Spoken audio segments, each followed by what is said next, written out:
देवान् भावयातानेन ते देवा भावयन्तु वा परस्परं भावयन्तः श्रेयः परम वापश्यते। यज्ञ से देवताओं को आगे बढ़ाओ तो वो दैवत्व तुम्हारी उन्नति करेंगे। इस तरह परस्पर आपस में उन्नति करते हुए तुम परम श्रेय को प्राप्त कर लोगे। आचार्य जी कहते हैं, तो निष्काम कर्मयोग के विषय में अर्जुन को समझा रहे हैं श्री कृष्ण और बता रहे हैं कि किस तरह ज्ञान और कर्म में अंततः महत्वपूर्ण तो कर्म ही है, और कर्म यदि किसी ने साध लिया निष्कामता के साथ तो ज्ञान तो साथ ही साथ चला आता है, क्योंकि बिना आत्मज्ञान के निष्कामता हो ही नहीं सकती। दो बातें यहाँ पर श्री कृष्ण ने समझा दी।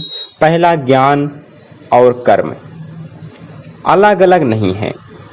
जो बिना ज्ञान के कर्म करे उसका कर्म निश्चित रूप से सकाम ही होगा, क्योंकि अगर आत्मज्ञान नहीं है तो आपको पता ही नहीं होगा कि आप कौन हैं और आपको किसके लिए कर्म करना है।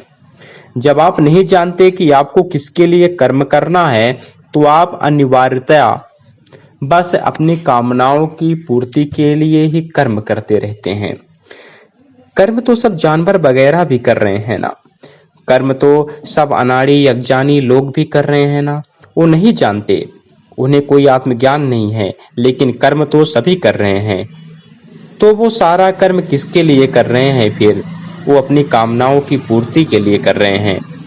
तो जब आत्मज्ञान नहीं होता तो कर्म हमेशा सकाम होता है, और वही सकाम कर्म धर्म के क्षेत्र में कर्मकांड के रूप में सामने आता है, जिसमें आप तमाम तरह की पूजा पद्धति और यज्ञ और अनुष्ठान करते हो ताकि आपकी कामनाएं पूरी हो सकें।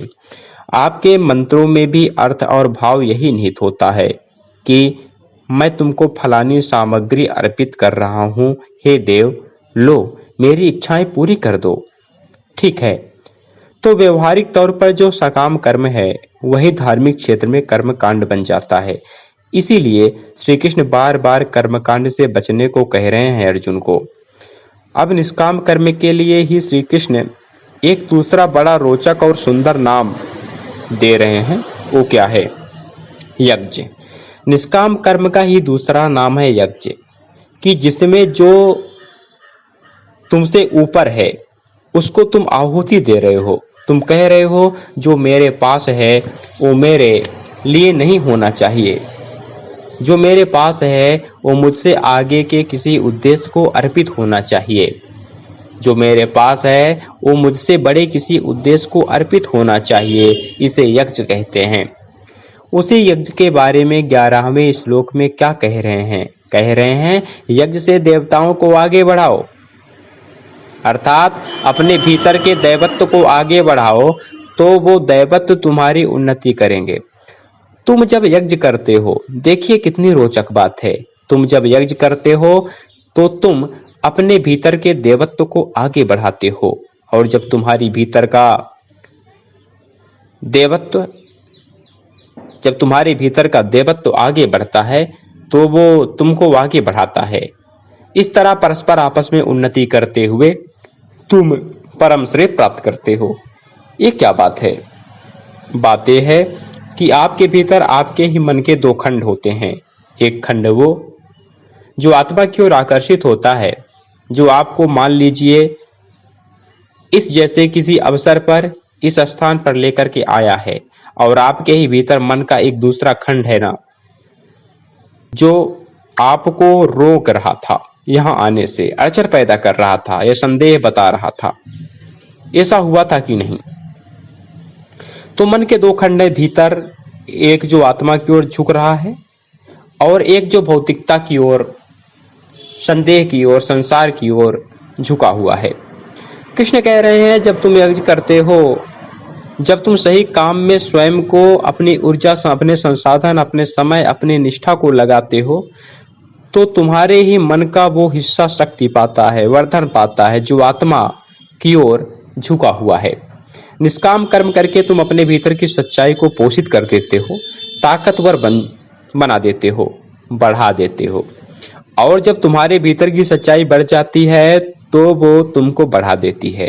जब तुमको बढ़ा देती है तो तुम और ज्यादा अपने आप को सशक्त पाते हो सच्चाई के ही पक्ष में निर्णय करने के लिए।